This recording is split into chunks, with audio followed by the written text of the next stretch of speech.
তো আমি মেডিকেলের পক্ষ থেকে আসছি কেক নেওয়ার জন্য। আমাদের যে লোকাল স্টাফ আছে তাদেরকে এই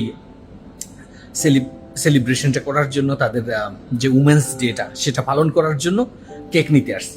তো এখন আমার যে চকলেটের দোকানের গত একটা ভিডিও ছিল, অনেকে আমাকে জিজ্ঞেস করছেন পার্সোনালি মেসেজ দিয়ে যে এই দেশে চকলেটের দাম কেমন, এই ব্র্যান্ডের চকলেটগুলো কেমন বিক্রি হয়। তো এটার উপরে আজকে কয়েকটা জিনিস, এই যে এই বক্সগুলো দেখতেছেন, এগুলো সব চকলেটের বক্স, বিভিন্ন ডিজাইনের, মাশাআল্লাহ মানে অতুলনীয় যে ডিজাইনগুলো করে না, একদম বাদাম টাদাম দিয়া, দেখুন কি সুন্দর, তাই না? চকলেট এগুলো বিশেষ করে এরকম প্রত্যেকটা বক্সে খুবই খুবই সুন্দর সুন্দর ডিজাইন। আমি যে বলছিলাম ওই দিন, এই যে দেখুন মাশাআল্লাহ খুবই সুন্দর। তো প্রাইসও একদম আহামরি কিছু না। এই বক্স 145 দিরহাম, 150 দিরহাম, 125 দিরহাম এক বক্স।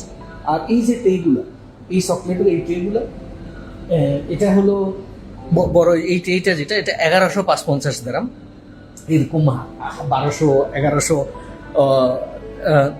200, 300, 500, 700 নানান প্রাইজের নানান ডিজাইনের এগুলা করা হয়। এটা বিশেষ করে এইখানে গিফটে ব্যবহার হয়। মনে করেন কেউ কোথাও যাচ্ছে, আমরা এখন বাংলাদেশেও এটা চলতেছে, তো এটা কমপ্লিটলি আসলে গিফটের জন্য এই চকলেটগুলো নিয়ে যায়। আর বিশেষ করে এই ধরনের ব্র্যান্ডের দোকান যেগুলো চকলেটের, এগুলা চলেই বেশিরভাগ সময় ঈদের সময়, বা এই দেশের যে বড় বড় প্রোগ্রামগুলো হয় ন্যাশনাল ডের সময়, এই সময়গুলো খুব